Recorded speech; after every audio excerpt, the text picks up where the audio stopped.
en azından yerleşebileceğimiz güzel bir yer bulduk. Bulunduğumuz bölge fazlasıyla soğuk olduğu için havalar sıcakken yapabileceğimiz ekimleri hızlıca yapalım da kış geldikten sonra başımız çok da ağrımasın. Etrafımızda da fazla ağaç bulunmadığı için hızlıca şu ağaçları keseyim. Bol bol oduna ihtiyacım olacak.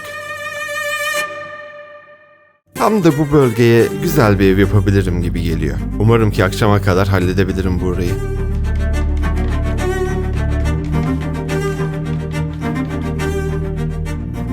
En azından akşamleyin yerde yatmaktansa eşimle aynı yatakta uyumanın tadı bir başka güzel oluyor. Buraya geldiğimizde başta da söylediğim gibi etrafta fazla odun olmadığı için elimizden geldiğince odun kullanımını sıfıra indirmek lazım.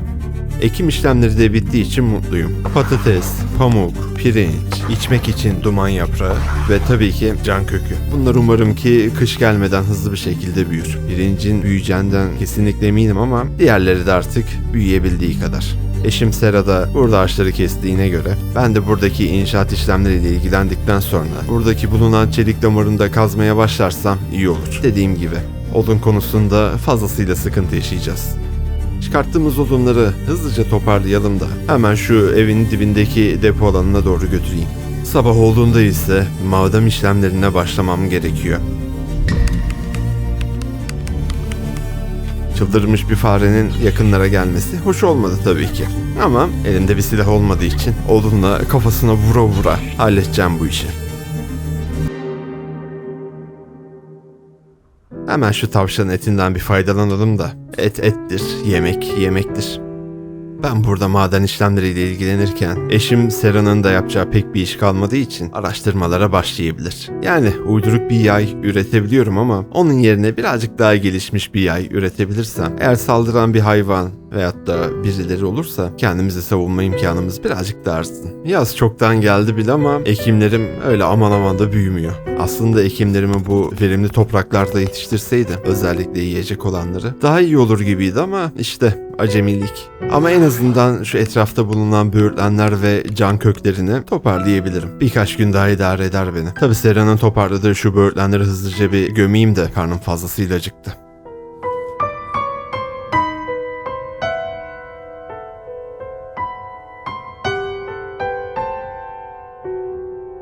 Hiç hoş olmasa da beklediğimiz gibi peşimizden illa birileri geliyor. Ve elindeki bıçak da illa bize bir zarar verecek ha.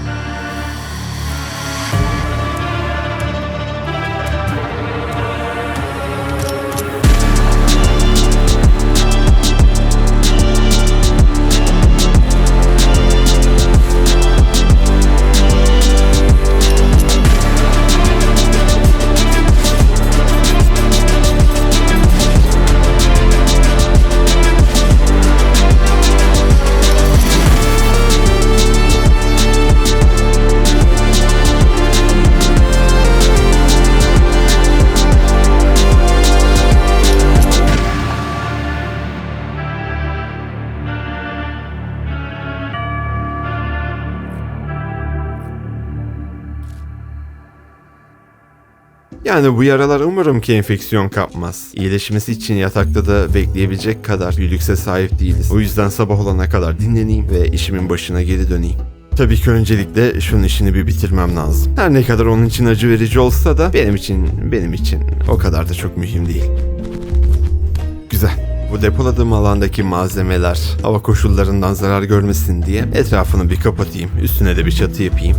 Tabi her gece olmasa da bazı geceler eşimle tatlı vakit geçiriyoruz ama bu vakitleri elimizden geldiğince dikkatli bir şekilde geçiriyoruz ki şu durumdayken bir de çocuğa bakmamız fazlasıyla sıkıntılı olur. Alanımıza göç eden tavuklar ve horozlar geldi. Yani hızlı bir şekilde bir çit falan kurarsam bunların beslenmesiyle ilgilenebilir miyim ki acaba? Buraya tatlısından bir çitlerimi kurayım. Horozları da yavaş yavaş oraya doğru götüreyim. Bu tavuklar eğer ki yaşlıktan ölürse birkaç günlük yiyecek ihtiyacımı karşılarlar.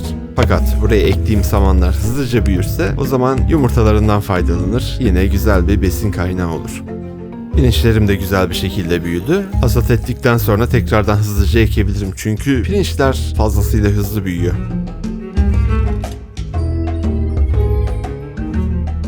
Buraya da bir tane güzelinden kamp ateşi kuracağım ki hem içeriği sıcak tutsun hem de öğünlerimi çiğ çiğ yemektense yemekleri pişirip lezzetli öğün yapmak isterim. En azından sonunda boğazımızdan sıcak bir yemek geçecek ha. İyi oldu.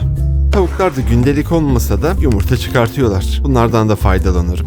Eğer ki bu döllenmiş yumurtaları yemezsem de civciv olurlar. Civcivler de büyüyünce tavukları keser, et niyetine kullanırım ha. Fakat bu çiftliğimde bulunan ve yabani hayata alışmış olan bu çocuğu bir şekilde buradan kovmam lazım. Yemeklerimi höpür höpür yiyor çünkü.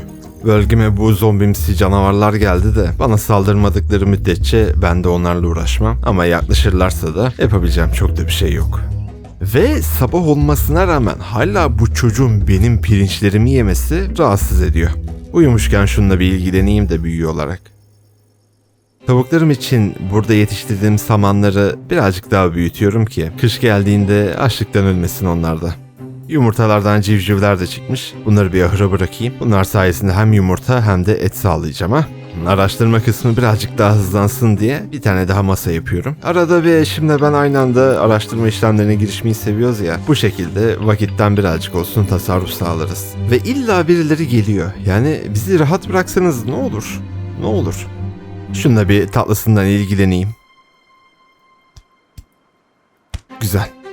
Klasik yayın da araştırmasını bitirdiğimize göre eşim de bana 2 tane gönül rahatlığıyla yay yapabilirim.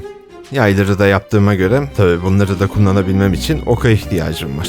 Güzel. Kış gelmeden pirinçlerim ve patateslerim büyüdü. Duman yaprağıyla pamuklar da büyüyecek gibi. Can kökleri ise soğuk gelene kadar büyüsün. Eğer büyümezlerse hasat edebildiğimi ederim. Yumurtalardan yine civcivler çıkıvermiş.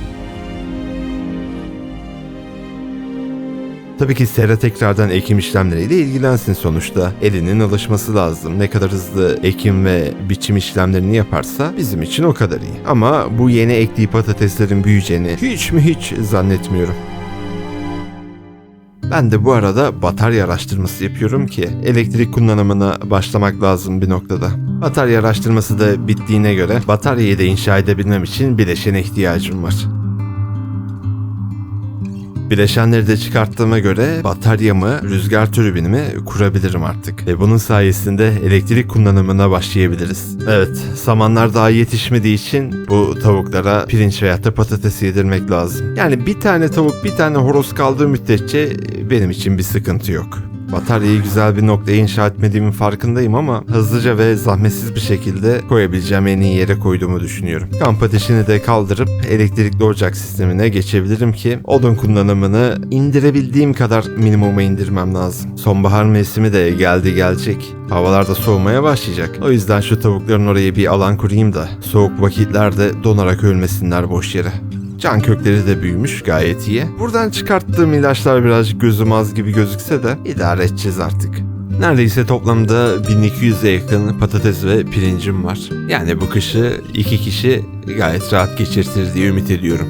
Geceleri çok soğuk olsa da sabahları hala sıcak. Belki belli mi olur? Pirinçler tekrardan büyür ha?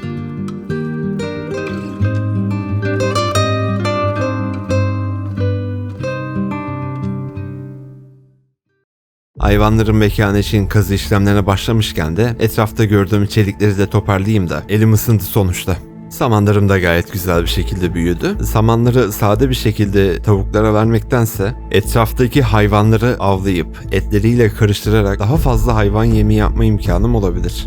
Fakat önceliğim o değil. Şuradaki çelik damarını bir temizleyeyim, sonra bakarım. Durmadan birileri gelip bir şeyler kapmaya çalışıyor benden ama bu işler o kadar da kolay değil.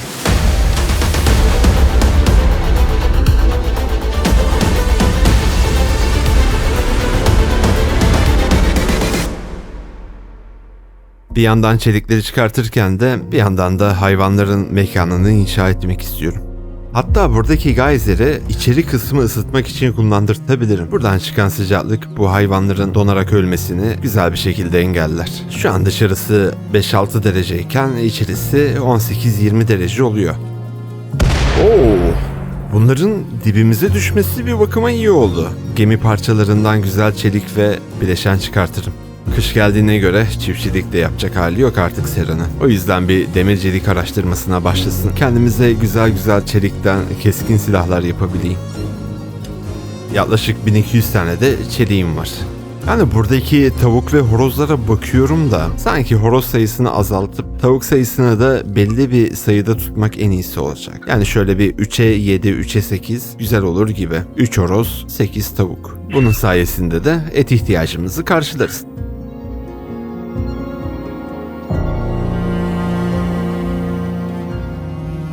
Ve evimin şu haline bakıyorum da çok da hoşuma gitmiyor dürüst olmak gerekirse. Şöyle güzelce bir toparlamak lazım burayı. Kış da gelecek. Yani dışarı çıkmana çok da bir manası olmayacak. O zaman burayla ilgilenebilirim yavaştan.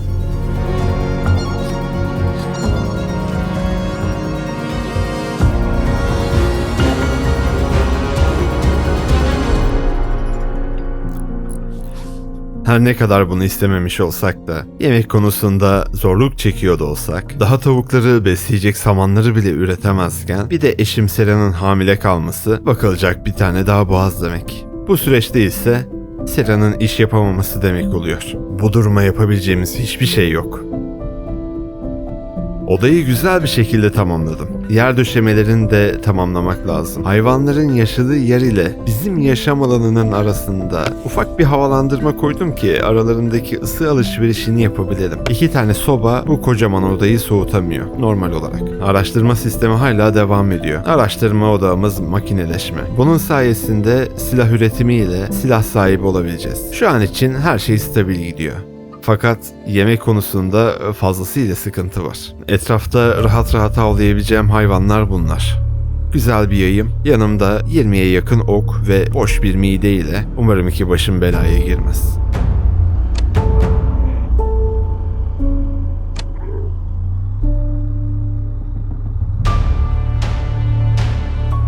Kanaması var. O boynuzlardan darbe alamam. Eğer ki sinirle gelip boynuzları ile vurursa bir yerlerim yerinden çıkabilir. Güzel güzel. İyice yavaşladı. Dönüp bir kere daha vurma şansım var. Oh, süper oldu bu. Derisinden, sütünden, etinden yararlanmamız lazım. Yani bize yakın et çıktı. 3-4 gün olmasa da bu bizi 1-2 gün idare eder. Bunlar da hep benim en zor zamanımda geliyor. Yapabileceğim çok bir şey yok. Özellikle eşimin hamilelik durumunda tek başıma savaşmaktan başka bir çarem de yok.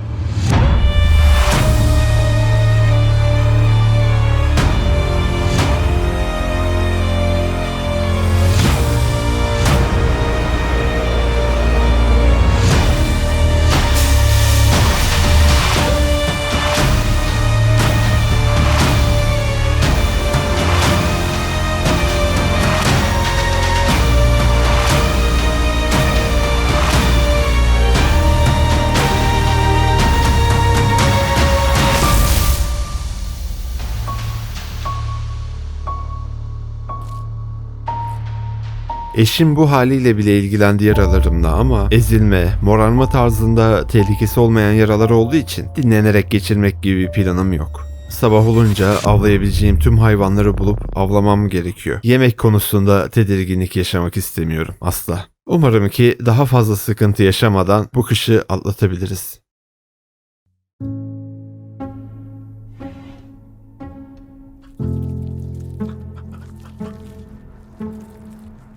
Her ne kadar yaralarım tam olarak iyileşmemiş olsa da avcılığa devam etmem gerekiyor. Fakat öncesinde şu ceset alayım da yol ortasında durmasın. Burada bir şeyler tarafından yaralanmış kutup sığırı var. İşini ben bitireyim, etinden ve derisinden güzelce faydalanayım.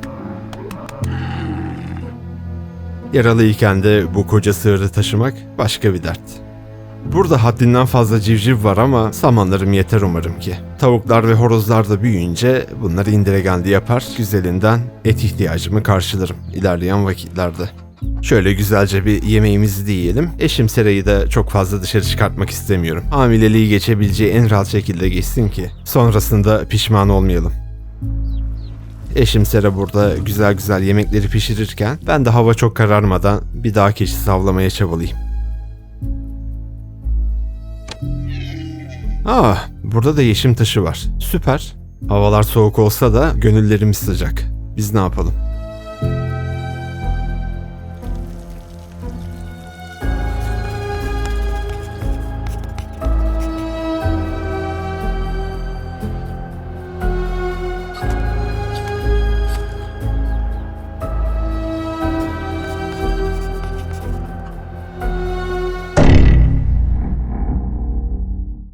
Makineleşme araştırmasını da bitirdiğimize göre barut üretimi için gerekli olan araştırmaya başlayabiliriz. İlkbahar mevsiminin 3. günündeyiz fakat havalar hala soğumadı ve elimde yaklaşık sadece 250 tane sebze var. Bu hayvanların da hunharca yemek yemesi azıcık olsun telaşlandırıyor beni. Sayı olarak gayet fazlalar ve bu mutlu ediyor beni ama eğer ki yiyecek biterse nanay. Etrafı iyice araştırdım da yine de herhangi bir hayvan izi yok. Göç eden hayvanlar bölgemize uğrarsa hemen birkaç tanesini avlayabilmem lazım. Eğer ki bu hayvanlar gelmeden önce barut araştırmasını bitirebilirsem, yay ve ok kullanmaktansa gerçekten güçlü bir silah kullanıp avlanma işlemini çok daha rahat bir hale getirebilirim. Mevsimin 4. gününde olmamıza rağmen ortalama sıcaklık hala -15 derecelerde oynuyor. 3-4 güne ekim yapmaya başlarız diye ümit ediyorum. Fakat havalar bu denli güzel bir şekilde ısınmışken dışarıdaki çelik damarlarını kazmaya başlayabilirim. Tabii ben burada çelik işlemleriyle ilgilenirken hayvanlarımızın neredeyse hepsi hastalandığı için hızlıca bir Sera gitsin ilgilensin onlarla. Tabii ki bu hayvanın hastalığıyla ilgilenirken de ilaç kullanamam. Sonuçta ilaç değerli. Eğer ki hastalıktan ölürlerse et olarak löpür löpür yeriz yani. Bu madenden de ortalama bir 600-800 tane çelik çıkartırım gibi düşünüyorum. Evet, hastalıktan dolayı kaybettiğimiz çiftlik hayvanları olabilir ama boşa gitmeyecek bunların bedenleri.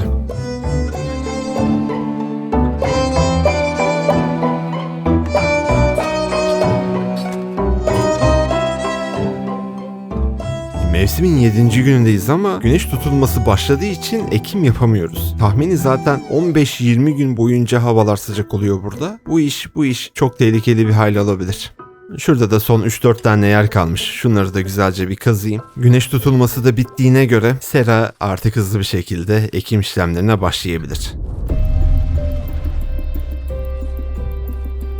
Ne güzel ben burada ekim işlemlerimle falan ilgileniyordum da havaların ısındığı anda bunların gelip de bize saldırması kadar pislikçe bir şey yok ya. Soğukken gelselerdi ne olurdu?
Yazıklar olsun. Buraya saldırgan bir şekilde gelirseniz... Benim hiddetimle karşılaşmaktan başka bir çareniz kalmaz.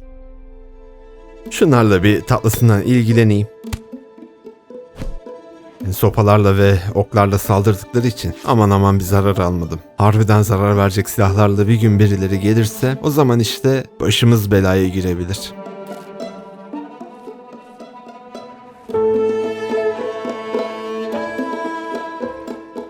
Hamilelik aşamasının da 3. evresine girdik. Yaklaşık bir hafta içinde çocuğumuzu dünyaya getireceğiz ha. Vay.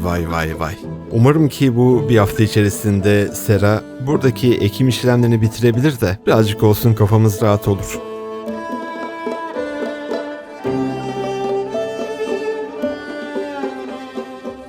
Umarım ki samanları yetiştirene kadar en azından 3-5 tanesi hayatta kalabilir. Bizim de yiyeceğe ihtiyacımız var. Bütün sebzeleri tükettik. Hızlıca avcılığa devam etmem gerekiyor. Etrafta da ne mutlu ki bana fazlasıyla hayvan var. Havalar ısındığı için otlanmaya geliyorlar. Hızlıca saman ekim işlemlerini bitirelim de ben de yardımcı olayım. Çünkü alan fazlasıyla büyük. Buradan bir dışarısıyla hava alışverişi noktamız olsun. Şimdi hamileliğin son günlerinde şu avladığım hayvanları bir kesiversin de yiyecek konusunda çok sıkıntı yaşamaya başladık.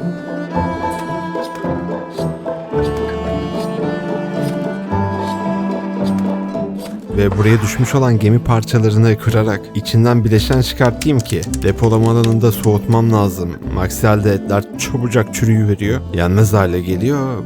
Bu durum hoş olmaz. Hızlısından buraya da bir tane soğutucu ekleyeyim. Soğuk hava içeri, sıcak hava dışarı.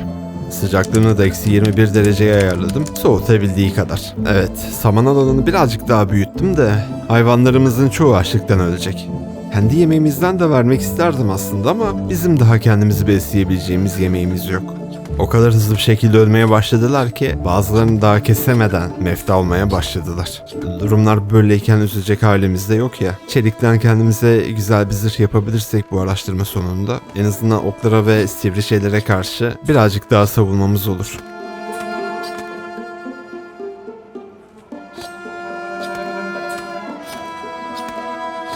Eşim için ise doğumda rahat rahat yatabileceği bir yatak yaptım da evet, bebek geliyor.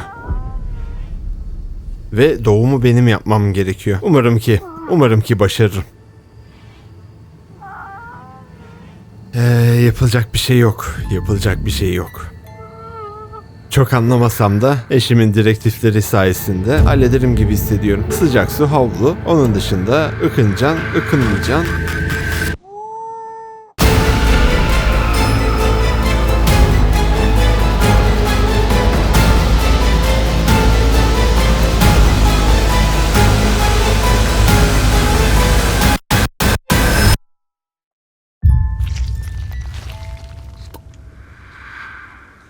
Bu bebeğin bakımı var. Bu bebeğin yemeği var. Bu bebeğin kıyafeti var. Bu bebeğin ihtiyaçları var. Bu bebeğin savunulması lazım. Güzelce büyütülmesi lazım. Yandık.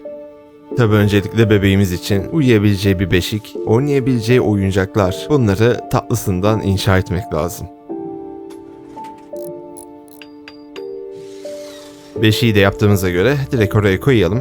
Rahat rahat uyusun.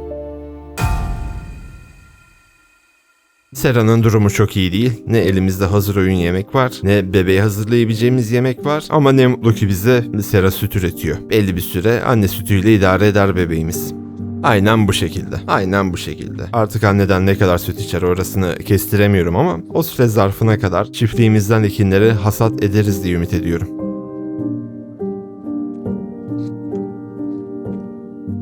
Baba olmak zor. Gölde yüzeyim de biraz. Stresimi atarım en azından.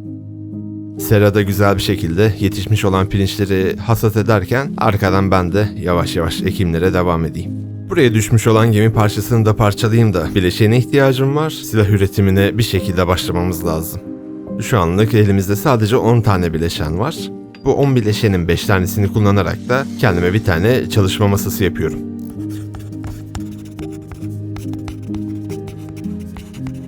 İki tane de bileşeni kullanarak kendime Winchester model bir tüfek yapıyorum.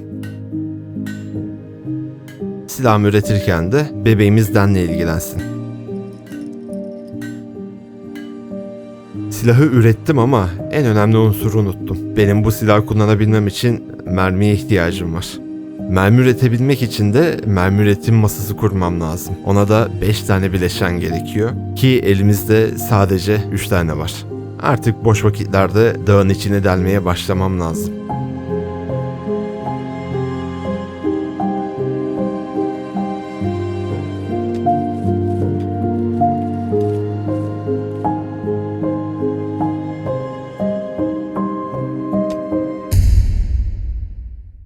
Oh, süper. Köle tüccarları geldi. Umarım ki bileşen falan satıyorlardır. Umarım ki. Bir selam vermeye gideyim tatlısından. Yani bir alışveriş yaparız diye düşünmüştüm. Fakat bunlar tamamen gümüş üzerinde çalışıyor. Buradan alabileceğim bir şey yok. Yavaştan gidebilirler buradan. İlaçlarımız da tatlı tatlı çıkmaya devam ediyor. Bu kutup ayısını evcilleştirebilir miyim ki acaba? Aslında Sera tavuklarla fazlasıyla ilgilendiği için hayvanlardan anlıyordur diye ümit ediyorum. Herhangi bir yanlış dokunuş Sera'nın sonu olabilir. Fakat yanımızda bir tane akıllı hayvanın olması işleri olduğundan fazla kolaylaştıracak. Ama şöyle de bir gerçek var. Kendimizi riske atmaya gerek yok. Ve buradan da herhangi bir damarın bulunmaması hoş olmadı. Tam bunu söylerken de çelik madenin çıkması bir başka tatlı oldu ama çeliğe o kadar da fazla ihtiyacım yok şu seviyedeyken. Depolama alanını da birazcık büyütmek istiyorum. Evladımla da birazcık vakit geçirmek lazım. Sonra babasını tanımıyor olmasın. madem ki bileşen arıyorum, dağın içini daha sistematik bir şekilde delersem bulma ihtimalimi çok daha hızlandırmış olurum. Oo, süper oldu bu. Bir gemi parçası daha düştü ve tabii ki bileşen aramaya devam etmem lazım ama mermi üretimine başlarsam kendimi çok daha güvende hissedeceğim. Çok daha güvende hissedeceğim. Mermi doldurma tezgahını da hızlıca üreteyim.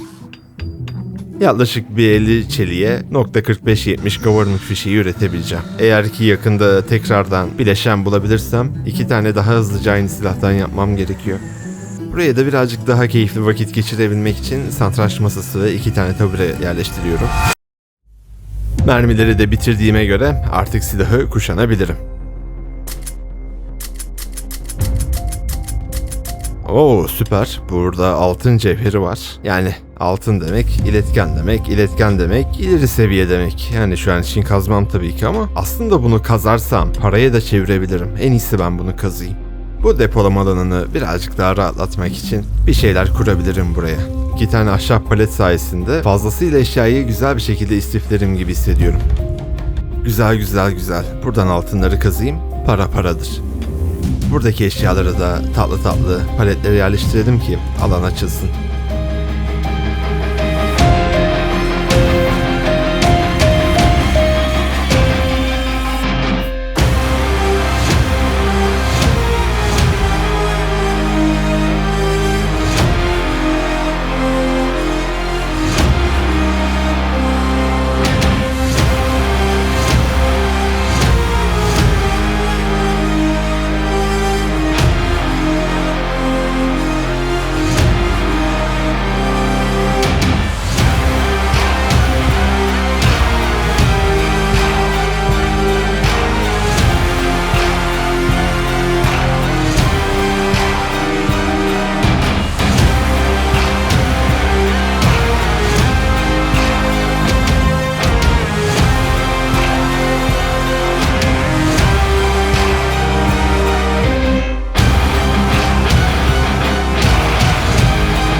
Gayet güzel.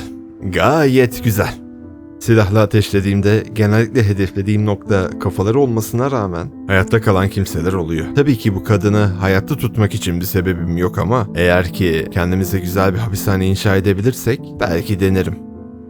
Ve hepsini tak diye kafadan da vurmam başka bir güzel. Fakat ileride saldıracak kimselerin de silahları olacağını düşünürsek kendimizi koruyabileceğimiz güzel kıyafetler ve zırhlar giymemiz lazım. Sera hala süt üretmeye devam ediyor. Bu güzel. Yemek durumunda da bir sıkıntımız yok. 2300'e yakında yemeğim var. Fazlasıyla samanım da var. Aslında hayvan evcilleştirmeye başlayabilirim. Buradaki maden işlemleri de devam ediyor. Umarım ki bileşen çıkartırım. Bu hayvanları avlamadan önce Sera bir evcilleştirmeye çalışsın. Hem birazcık daha anlamış olur bu işlerden hem de evcilleştiremezse ben gelir avlarım direkt. O kadar da zor olmayacak gibi. Tabii ki tehlikeli hayvanlarla ilgilenmeden önce bu şekilde bunları evcilleştirmek lazım. Bu alandan da hiçbir şey çıkmadı. Fakat kazmaya devam edeceğim tabii ki. Özellikle kışta gelecek. Havalar da iyice soğumaya başladı. Bu vakti güzel değerlendirmek lazım. Bu kısma da bir tane terzicilik tezgahı kuruyorum. Yeni kıyafetlerimiz olsun. Bayağı yırtık pırtık kıyafetlerle takılıyoruz uzun zamandır. Terzicilik kısmına daha hiç gelişmediğimiz için ve neredeyse 1,5 yıldır aynı kıyafetlerle yaşadığımız için bu terzicilik işlemi birazcık uzun sürecek. Fakat sonucu güzel olacak. En azından tertemiz yepyeni kıyafetlerimiz, ayakkabılarımız, çantalarımız fazlasıyla şeyler olacak. Ve tabii ki yakında evladımız da büyümeye başlar. Onun için de kıyafetleri hazırlayalım. Sera bu dağ keçisini rahat rahat evcilleştirebiliyor fakat buradaki geyikler için aynısını söyleyemem. O yüzden çok da soğuklar bastırmadan bunları avlasam iyi olur.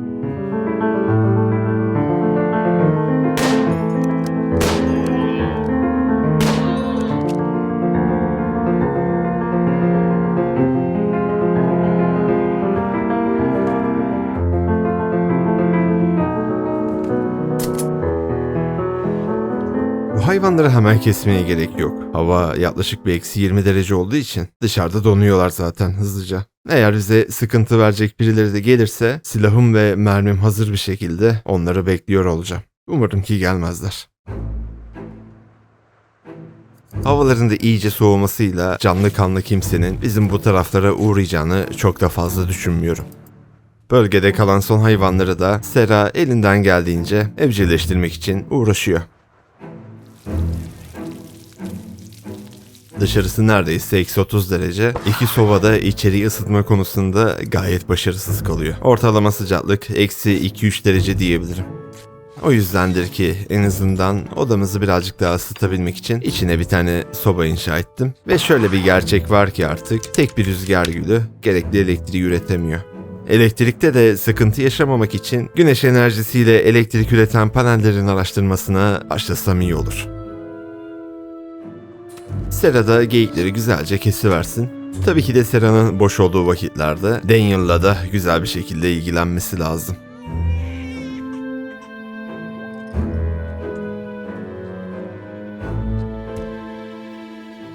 Bölgemize mufololar gelmiş. Eğer ki bunları Sera evcilleştirebilirse hem süt, hem yün, hem de yaşlanınca da et ihtiyacımızı karşılarlar. Fakat bunların evcilleştirilmesi birazcık zor olacak gibi ha? Güneş panelinin araştırmasını da bitirdiğime göre 2 tane inşa edebilirim gibi. Havanın bu kadar soğuk olmasına rağmen tarikatçıların burada ayin yapması kadar çirkin bir şey yok. Bunların ayinleri bitmeden hızlıca ilgilenmem lazım.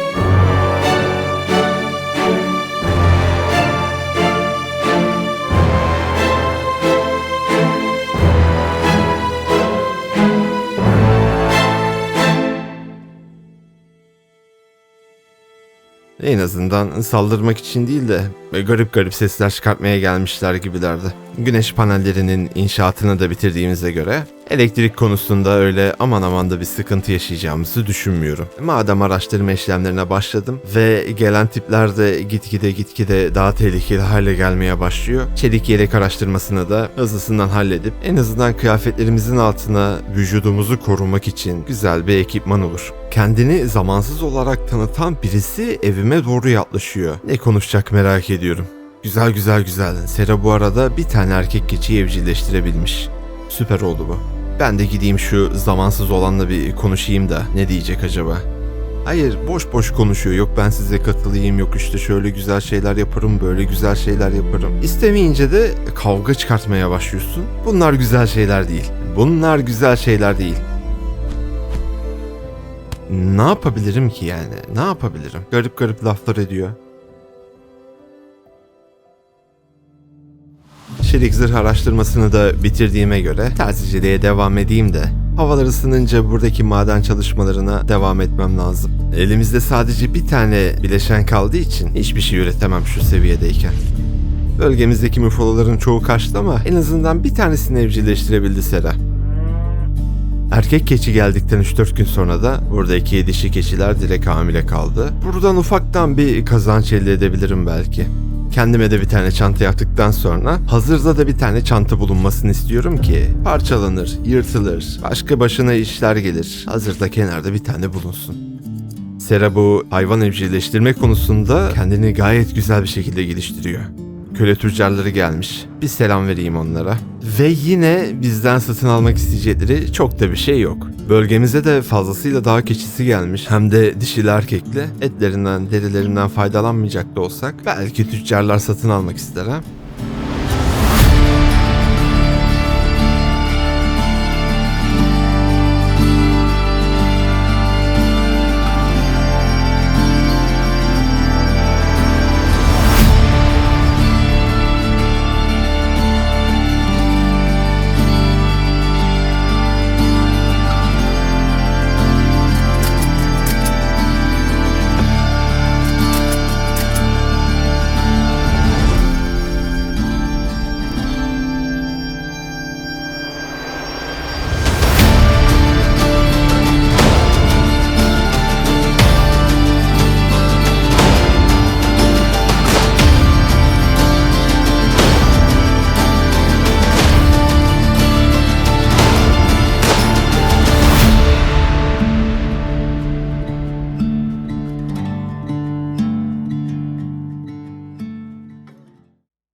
yaptığımız yeni güzel kıyafetleri Sera giymeye başladı.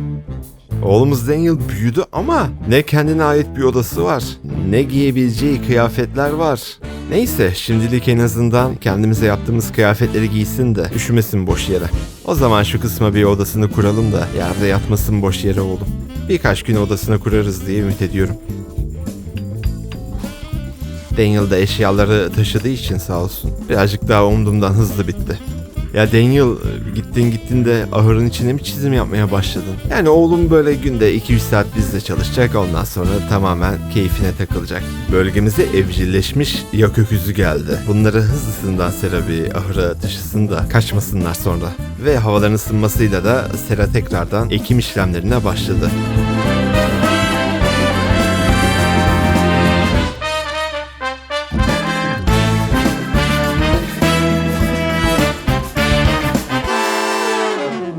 Tam ekimlere başladım. Her şey güzel gidiyor. Bir anda soğuk hava dalgasının gelmesi sebzelerimize oldukça zarar verecek. Hatta büyük ihtimalle hepsi ölecek yine.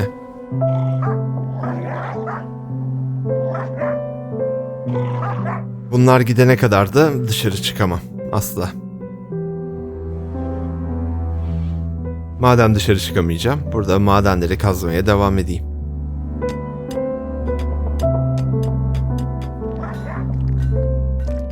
Hemen şuraya bir tane kapı inşa edelim, duvarı delip yemeğe ulaşabilmemiz lazım. Güzel, kurtlar yavaş yavaş gidiyorlar evlerine. Tatlısından bu bölgeyi de bir kazdırmak istiyorum. Hızlı bir şekilde bileşen bulmam lazım. Bileşen olmazsa ayvayı yeriz. İlkbaharın 13. günündeyiz ve soğuk hava dalgası geçti. Ekimleri hızlıca ekelim de yetiştirebildiğimiz kadar yetiştirmemiz lazım. Yetiştirebildiğimiz kadar. Yani Sera buradaki kutup kurdunu evcilleştirebilirse eğer mükemmel olur. Akıllı bir hayvana ihtiyacım var çünkü. Bayağı bir zor olacak ama bize saldırmadığı müddetçe bir sıkıntı yok. Dağ keçileri de hunharca doğurmaya başladı. Evet, samanın fazla ama yeter mi yetmez mi? Bunun matematiğini bir yapmam lazım gibi sanki. Bu hayvanla ilgilenirken de umarım ki canını çok fazla sıkmazsın. Boş yere saldırmasını istemem diyecektim. Evcilleştirmeyi başardı. Süper. Kendisi bir erkek. Bunun dişisini bulabilirsem eğer fazla olmasını isterim. Tabii ki Sera da eğitimlerine devam edecek. Bizi koruması lazım. Eşya taşıması lazım. Ve tabii ki vahşileşmemesi de lazım. Lazım.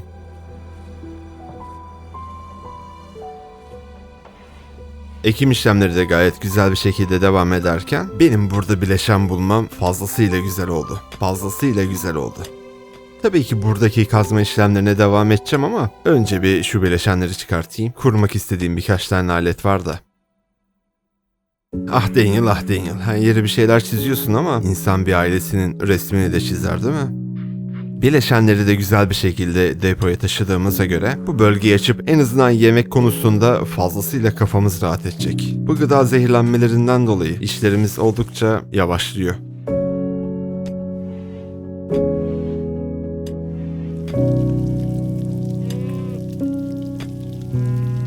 Bölgeye de şimdi inekler geldi. Hemen Sera ahıra götürüversin de şu inekleri. Boş yere canlarından olmasınlar. Planlarıma göre bu alanın yeterli olması gerekiyor ama belli de olmaz. Buraya bir tane besin lapası öğütücüsü, yanına da bir tane besin lapası tankı koydum. Bu sistem %100 tamamlanmış oldu. Bunun sayesinde öncelikle besin lapa makinesine yiyecekleri koyacağım ve buraya koyduğum besinleri öğütmesi sayesinde lapa halinde tanka yollayacak. Tankta bulunan lapalar da acıktığımızda, canımız istediğinde lapa musluğundan alıp löpür yiyeceğiz. Buraya bakıyorum da bu dağ keçilerini öldürsek güzel olacak gibi ya. Bize hiçbir faydaları yok. Sadece saman yiyorlar. Diğer hayvanlar kalabilir. Ama bu dağ keçilerini bir indiregendi yapmak lazım. Tabii ki öldürdükten sonra da Sera'nın hızlıca etlerini ve derilerini çıkartması lazım. Aksi halde birkaç güne çürür.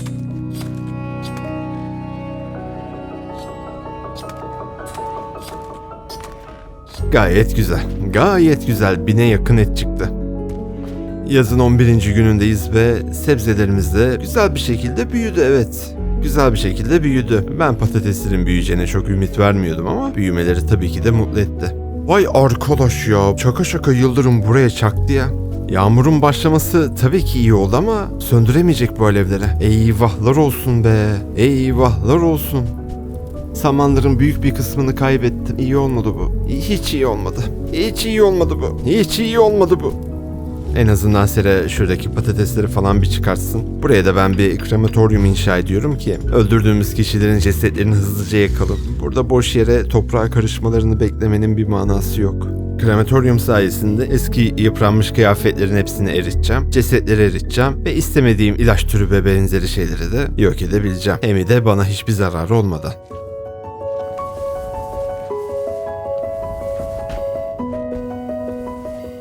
Yaz mevsimi bitmeden toptancı geldi. Keçileri öldürmeseydim güzel bir şekilde satın alacaklardı demek ki. Çıkarttığım neredeyse tüm derileri, cesetlerden çıkan keyif verici maddeleri ve diğer ıvır zıvırları satıp sadece 24 tane bileşen alabiliyorum. Kötü mü? Hiç değil. 24 bileşen beni öyle bir rahatlatır ki. Üf. Yani oğlum Daniel hastalanmış da çok da bir şey olacağını düşünmüyorum. Yataktan kalkmaz, ilaçlarını verdiğimiz müddetçe çok da kafaya takılacak bir şey yok. Bölgemize yine öküzler gelmiş. Evcilleştirebilirsem evcilleştireyim bunları. Güzel, Sera bir tane dişisinden evcilleştirdi. Hastalık ilerlemiş gibi gözükse de bağışıklık sistemi çok daha iyi çalışıyor. O yüzden bir sıkıntı yok. Havalar da çok soğumadan şu ekimlerimi hasat edeyim de edebileceklerimi. Boş yere soğuk çarpıp da ürüne zarar vermesin.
Kış ayı geldi ve dışarısı eksi 30 dereceleri görmeye başladı. Dışarısı da fazlasıyla soğuk ama önce şu ahırın bir yer döşemesini halletmek istiyorum. Hayvanlar etrafı fazlasıyla kirletiyor. En azından birazcık olsun temiz kalmasını sağlar. Şu sağ tarafa güzel bir hapishane kurabilirsem eğer, buraya saldırmaya gelip de hayatta kalmayı başaranları hapsederim. Belki köle olarak kullanırım ha. Sonuçta iş gücüne hayır demem. Yani şu madencilik işiyle başkaları ilgilenseydi yüzüm gülüyor olur. Birazcık da kendime vakit ayırırdım.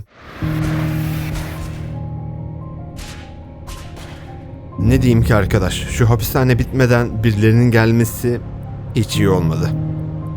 En azından birilerini alabilirdim ha.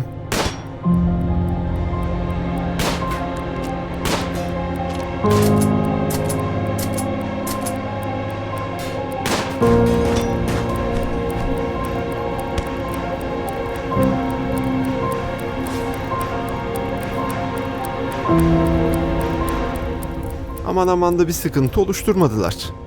Şu güneş panelini hızlıca tekrardan inşa edeyim ama buradaki rüzgar gülünü kaldırmak istiyorum. Tabii önce bir yaralarımın iyice iyileşmesi lazım. Her ne kadar yakın dövüşten gelen darbelere karşı kendimi iyi savunabilsem de silahlardan çıkan mermiler için aynısını söyleyemem. Azıcık da olsa kendime geldiğime göre ve yaralarımın tam da iyileşmesini beklememem gerektiğini bildiğim için hızlıca şu güneş panelini inşa edeyim de edebilirsem tabii. Çünkü şu an içerisi eksi 20 derece civarında bir şey. Soğukta uyumak hiç de hoş bir şey değil. Mükemmel, yani buradan bileşen çıkartmak iyi oldu. Aslında elimde 30'a yakın bileşen vardı ama yine de fazla bileşen her zaman yüzümü güldürür. Yani ne diyebilirim ki? Ne kadar dikkatli olmaya çalışırsak çalışalım Sera yine hamile kaldı. Daniel'a bir kardeş daha geliyor ha? Bir boğaza daha bakabiliriz Sera'yla. Daniel da büyüdü yani. Öyle aman aman da şey yapmayacağım. Yok cesetlerle ilgilenmesin. Yok canı sıkılır falan filan düşüncesine giremem. İlgilenecek. Herkes bir işin ucundan tutacak. 2 güneş paneli artı bir tane de batarya elektriği çok da fazla tutamıyor artık. O yüzdendir ki buradaki hapishaneyi bitirdikten sonra yerleşim alanını birazcık daha genişletip güneş panellerinin de sayısını arttırdıktan sonra geceyi de rahat rahat geçirebileceğimiz kadar enerjiyi bünyesinde tutabilecek sayıda bataryayı kurup elektrik sistemini bir şekilde hallederiz diye düşünüyorum. Bu kısma 4 tane daha güneş paneli inşa edeceğim. En azından bataryayı birazcık daha hızlı dolduracağız. Bunun sayesinde ise geceliğin elektrik kısmında çok da fazla bir sıkıntı yaşamadan atlatabiliriz diye planlıyorum. Tabii ki ben burada madencilik yaparken ufaktan da duvarları çekeyim ki üstüme falan daha çökmesin şimdi boş yere.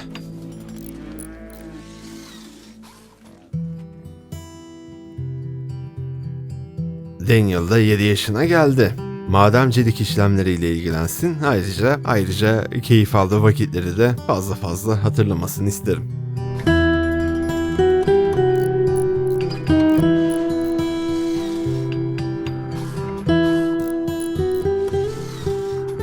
Yani bu zombimsi şeylerden çok da başımız belaya girecekmiş gibi hissetmiyorum. Ben onlara bulaşmazsam, onlar da bana bulaşmazsa her şey tatlı geçer gider. Samanlarımız da bittiği için hayvanlar ölmeye başladı. Beni çok alakadar ediyor mu? Gıdım etmiyor. Eğer ki bu Muffalo'nun da dişisi olsaydı o zaman fazlasıyla kafaya takardım da inekmiş, öküzmüş çok da umurumda değil yani.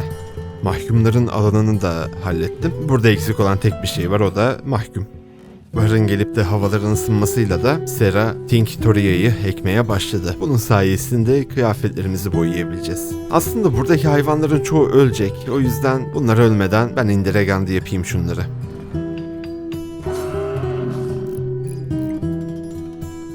Depolama alanında fazlasıyla et olduğu için bunları saklayabileceğim bir yer inşa ediyorum.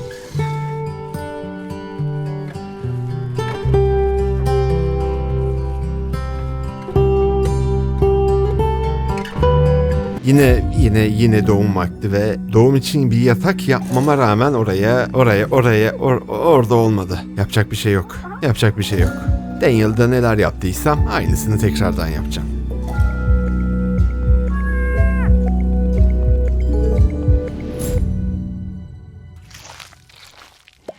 Yine erkek evladım oldu. En azından sağlıklı. Bir sıkıntı yok.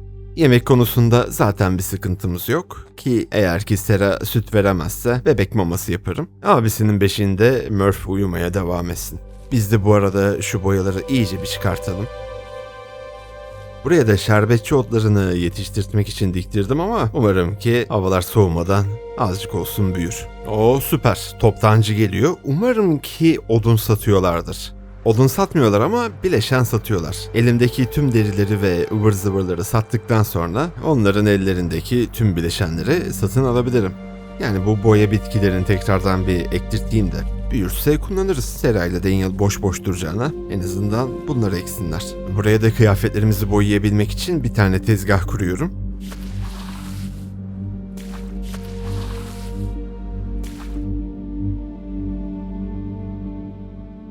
Yani aslında her şey tatlı gidiyor ama saldırıların gücü birazcık arttı gibi ha. O yüzden buraya bir en azından geçici olarak bir savunma hattı kurarsam başımı belaya sokmamış olurum. Güneş panellerini gelen kimselerden korumam gerekiyor. Ayrıca her ne kadar silah kullanıyor da olsam yakın mesafeden ateş edip hızlıca etkisiz hale getirmek hem vücudumun bütünlüğü için hem de yaşamam için gayet güzel olur diye ümit ediyorum. Yine gelecek olan saldırılarda bir denemiş olurum. Hoşuma gitmezse değiştiririm. Şerbetçi otunun oraya yıldırım çakması hoş olmadı. Bu yıl belki bira yaparım diye ümit ediyordum da. Güzel. En azından ateşe yayılmadı. Şerbetçi otları da büyüdü. Buradaki yemeği açık bıraktığım için dışarıdaki hayvanlar buraya yemeğe gelmiş ama ben seni bir evcilleştireyim. Elimizde bir tane erkek vardı. Bu da dişiymiş. Güzel oldu. Umarım ki Sera başına bir bela almadan evcilleştirebilir. Evet, ekinleri güzel bir şekilde çıkarttık ama başımıza da sıkıntı gelmiyor. O yüzden birazcık gerginim. Gerginliğimi gidermek için de 4 tane Lee Enfield sürgülü tüfekten yapacağım ki herkesin bir silahı olsun. Ben de silahımı değiştirmiş olurum.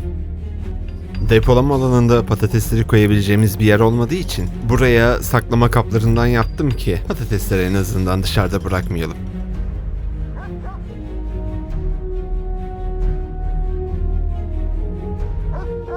Süper. En azından dişi bir kurtum oldu sonunda. Şimdi bu tüfeği yaparken mermisini de yapmayı unutmamam lazım. İlk başta bu hatayı yapmıştım çünkü. Hatalarımdan ders çıkartan birisiyim. Sera'nın da ve benim de yeni tüfeklerimiz hazır olduğuna göre bu depolama alanını büyütmek istiyorum.